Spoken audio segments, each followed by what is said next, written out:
떼인 보증금 중개업자의 과실 책임을 50% 이상 법원이 판단한 사례. 다음번 사례에는 떼인 보증금 중개업자 과실 책임을 50% 이상 떼인 보증금 임차인에게 과실 책임을 50% 이상 인정한 사례. 그러니까 과실 책임을 인정을 했단 만큼은 그만큼 손해배상을 더 인정해 주는 거죠.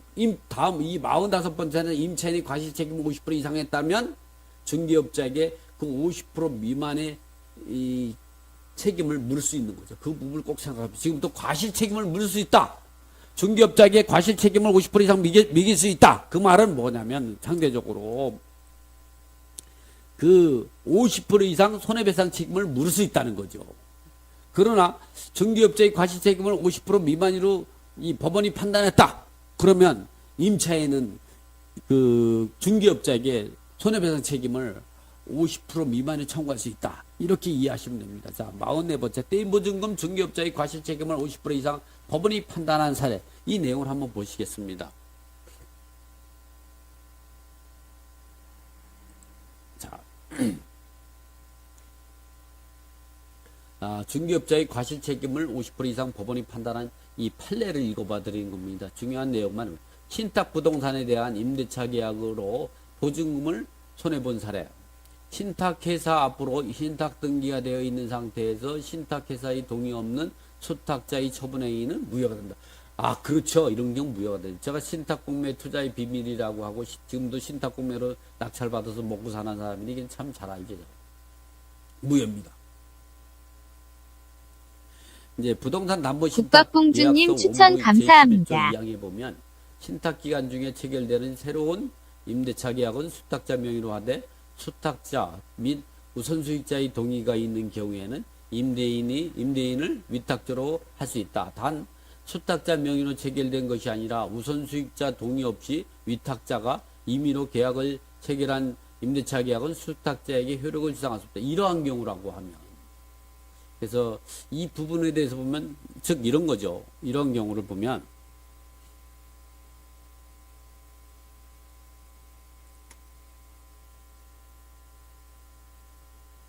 제가 한번 잠깐 이런 경우죠. 그 위탁자는 채무자 겸 소유자입니다. 수탁자는 신탁등기죠. 그리고 우선수익자.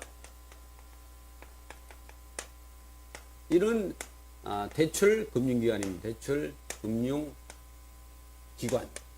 은행이죠, 은행. 이 사람한테 돈을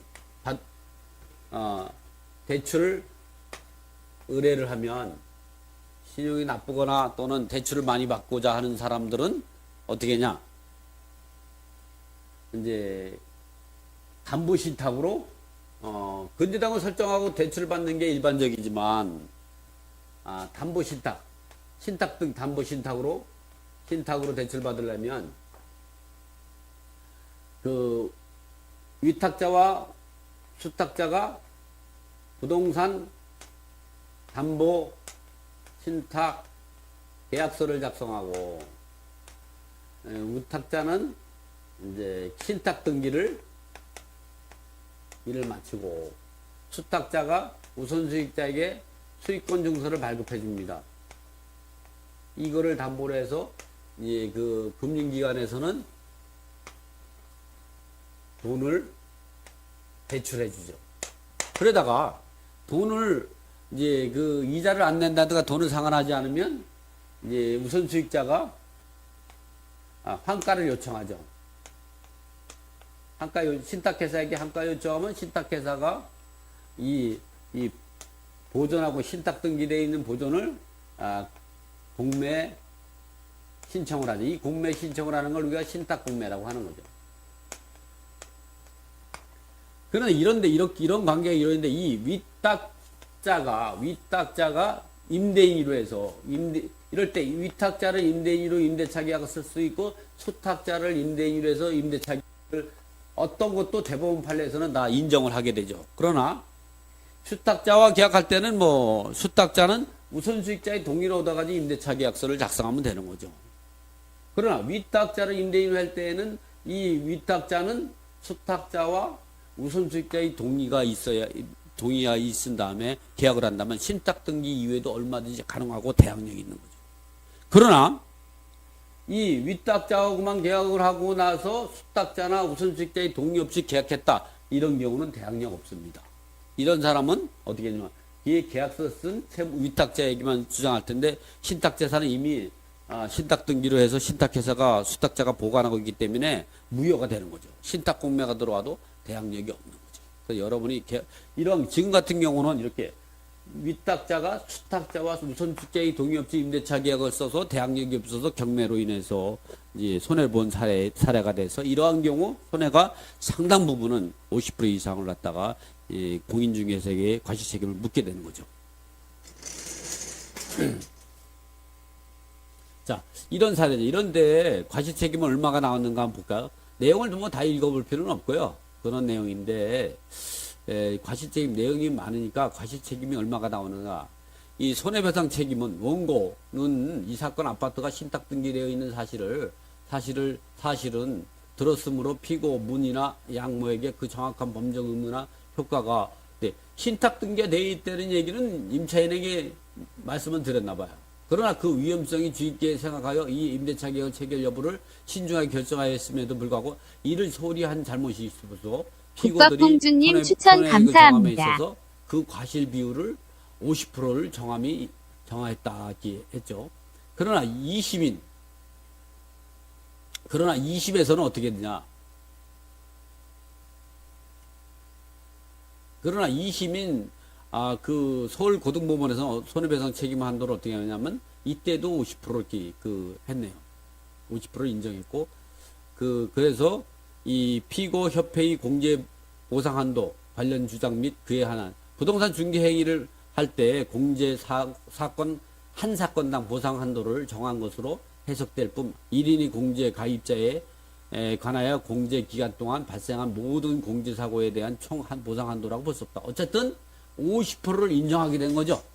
사실은 이 부분은 50% 인정하면 안 되는 거죠.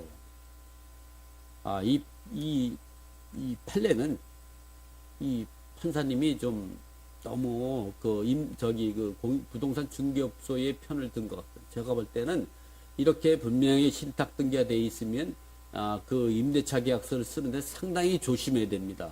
그 조심하는 것 중에서 반드시 조금만 생각했으면 대부분 판례가 많이 나와 있거든요. 수탁자와 우선수익자의 동의 없이 계약하면 그 계약 갖고 계약서 쓴 위탁자에만 대항할 수 있지 수탁자와 우선수익자에 대항할 수 없기 때문에 신탁 등기 이후에 입주한 임차인 같은 경우는 신탁 공매로 라든가 아니면 또 다른 강제집행절제에서 명도 대상이 된다는 걸 알았을 텐데 이런 경우는 손해배상 책임을 50%로 할 게 아니라 아무리 이 부동산이 신탁 등기가 돼 있다 이 얘기만 했지 신탁 등기 뒤에 입주하게 되면 주택임대차 보호법의 보호를 받을 수 있는 대항력고 선변이었고 그것이 신탁 공매로 매각이 되면 당신은 명도 대상이다 이런 얘기를 알려줬다고 하면 입주한 임차인이 어디 있겠습니까? 이런 부분들은 과실 책임은 90% 줘야 됩니다. 90%.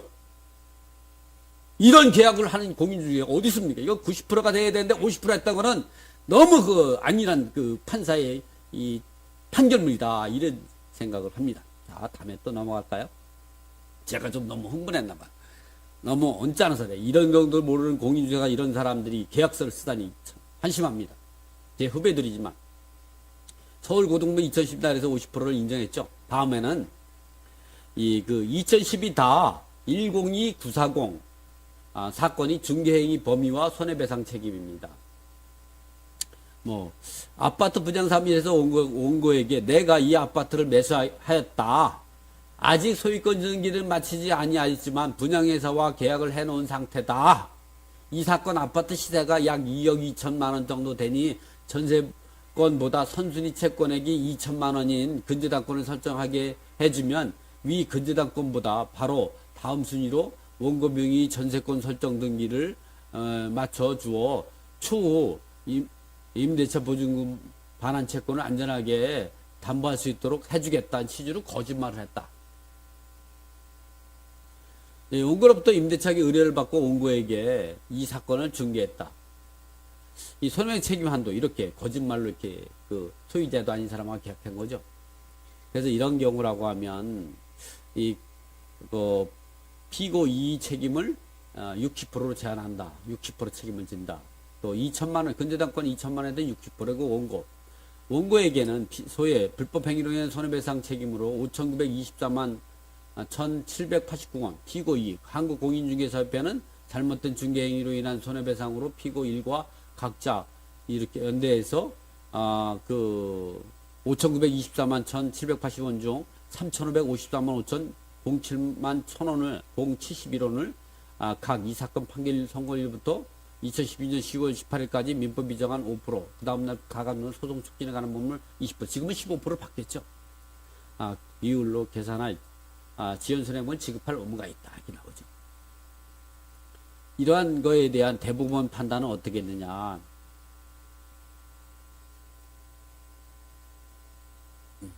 판단은 그 비율을 여기 나오네요. 원고로서도 건물 소유자인 박점례를 통하여 임대차 계약을 좀 더 보거나 근저당권 및 소액 임차인 등의 존재를 원고의 임대차 보증금 채권 반환 채권에 미칠 영향 등을 확인하고 임대차 계약을 체결하지 않은 잘못이 있다. 따라서 원고의 과실은 피고의 책임을 면하게 할 정도에 이르지 못하므로 피고의 손해배상의 범위를 정함에 있어서 이를 참고로 하되 그 비율은 50%를 본다. 따라서 피고는 원고에게 3천만 원, 즉 6천만 원인데 50%인 3천만 원 및 이에 대한 배당 기일 이후부터 이 판결 선고일까지는 법원이 정한 5% 그리고 그 다음날 원고를 갚는 경우는 연 25%의 각 비율에 해당되는 지급할 의무가 있다. 지금은 이제 보면 15%로 인정하고 있습니다. 소송 촉진에 관한 법률이 과거에는 25%, 20% 했다가 지금은 이제 15%로 줄어들었기 때문에 이제 이 완제일까지 15%를 갚는다. 이렇게 판결을 지금은 내리게 되겠죠. 이번 토지 별도 등기가 이로 인해서 아파트 같은 경우는 토지 별도 등기가 있습니다. 그래서 손해봤을 때는 손해배상 책임을 얼마를 물 것이냐 이런 부분이 나올 수가 있죠. 그래서 그 부분은 이제 보면 이렇게 되는 거죠. 우리가 토지 별도 등기라는 건 뭐냐? 판례가 있지만 대부분이 표지 별도 등기 같은 경우도 우리가 쉽게 간과할 수가 있는데 이런 토지 별도 등기 같은 경우는 이런 겁니다. 이렇게 보면 아파트 보면 아파트 등기부를 보면 아파트 등기부는요 건물 등기부입니다. 집합건물 등기부죠. 그렇기 때문에 토지 등기부하고 다른 거죠. 단지 거기다가 대지권이 토지 지분 비율을 표시한 대지권 비율이 기재가 되어 있죠. 그래서 아파트 등기부는 표제부가 두 개고 이렇게 표제부 그리고 갑구와 울구가 있습니다. 이 표제부 첫 번째 표제는 건물 전체 면적 그러니까 1층부터 2층에서 20층까지의 면적이 기재가 되어 있죠. 그리고 밑에다가 대지 전체 면적이 또 기재가 되어 있죠.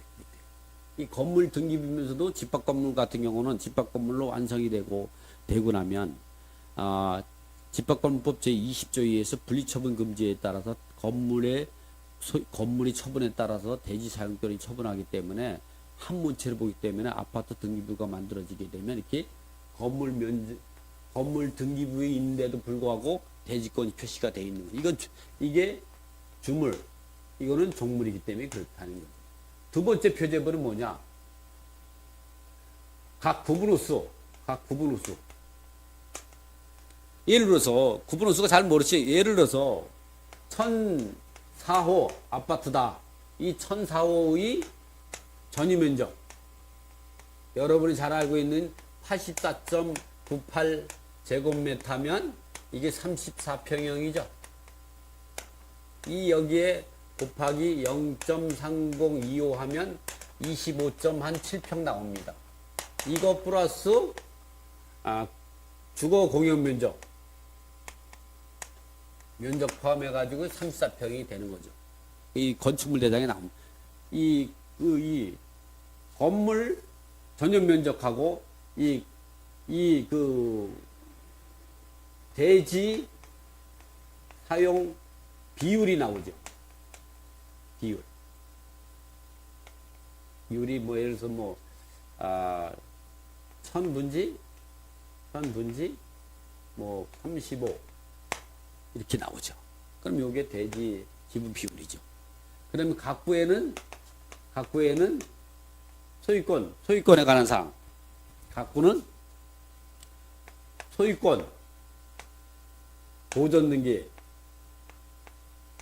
이전 등기, 그리고 뭐 감용, 압류 또는 뭐 이제 경매 기입 등기 이렇게 소유권을 제한하는 등기들이 여기 나오죠. 을구는 이제 근저당권과 같이 소유권 이외에 전세권, 소유권 이외에 그 권리들이 기재가 돼, 담보물권들이 기재되죠. 어쨌든 토지별도 등기는 어디 있느냐? 이 첫 번째 표제부 대지 면적의 우측에 여기에 표시가 되어 있다면 땅 전체에 기재된 토지별도 등기죠. 그리고 요 표제부 두 번째 표제부 각 1004호에 대한 대지권 비율에 여기 토지별도 등기가 있음. 여기에 기재가 된다 그러면 이 구브로스에만 있는 겁니다. 그러면 이 토지별도 등기는 뭐냐? 아파트가 지어질 때 나대지 상태에서 아파트가 이렇게 신축기가